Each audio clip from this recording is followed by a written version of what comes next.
Pikachu wasn't the strongest Pokemon. It's not the coolest or even the cutest. When you look at Pikachu without any context, it's just a chubby yellow mouse, and yeah, somehow this stupid little red became the face of the most successful franchise in history. So why Pikachu? Why did Nintendo and Game Freak decide that this was the Pokemon that would represent an entire universe of monsters, adventure, and merchandise? So let's look at the alternatives, the other Pokemon that were actually considered for Ash's partner in the anime. Let's start with the first one, Clefairy, the original choice.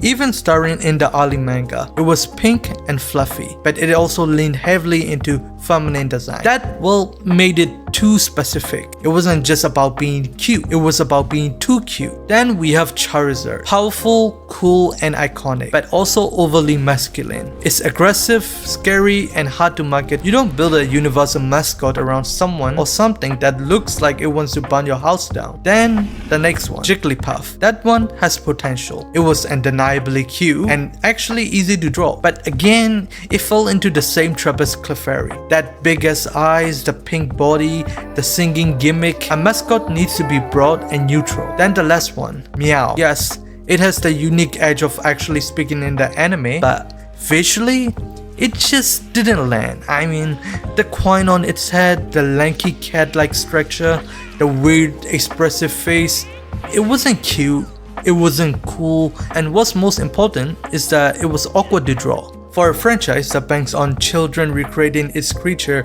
in notebooks and birthday cards, that's basically a death sentence. You can see here there is a clear pattern. Every one of those contenders leaned too far in one direction. Too feminine, too masculine, too edgy, too complicated. None of them really had balance. And in global marketing, balance is king. What Nintendo needed was a Pokemon that basically sat right in the middle of every demographic spectrum. Cute but not babyish, cool but not threatening, visually simple but still unique. And you know what? That Pokemon was Pikachu. Pikachu's design basically hit that sweet spot. You can see that its face and body are mostly round, a shape universally associated with safety and friendliness. Then look at its skin, the coloring. Its coloring is basically bright yellow, and it is very rare in the Pokemon world, meaning that it helps stand out without being too aggressive. Its red cheek offered just enough contrast to its yellow coloring to pop in a crowded scene, and its overall silhouette is simple enough for children to draw from memory. Everything about Pikachu's design was made to be accessible, and yet it never screams for attention. I mean, it just walks.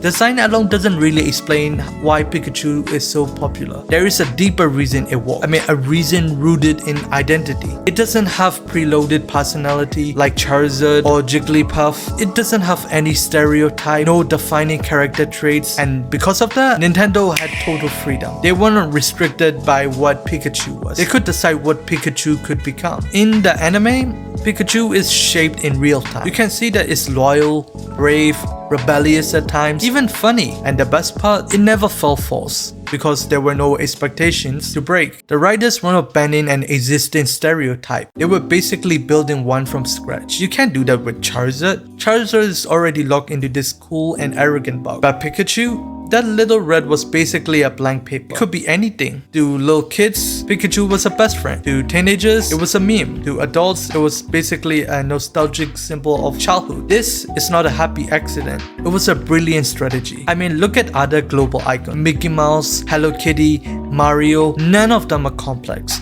They're simple, they're soft, you can dress them up, drop them into any setting, and they still work. That's what makes them timeless. That's what makes them money. Pikachu followed that same formula. The anime taught the world how to love it. The game basically gave players reasons to care for it.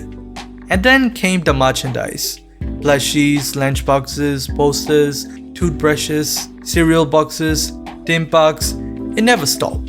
And none of it would have worked if Pikachu had been rigid, one-dimensional character from the start. Pikachu could have been just another Pokemon. But Nintendo, Game Freak, and the anime writers took something blank and turned it into something special. And that's how you make a global icon.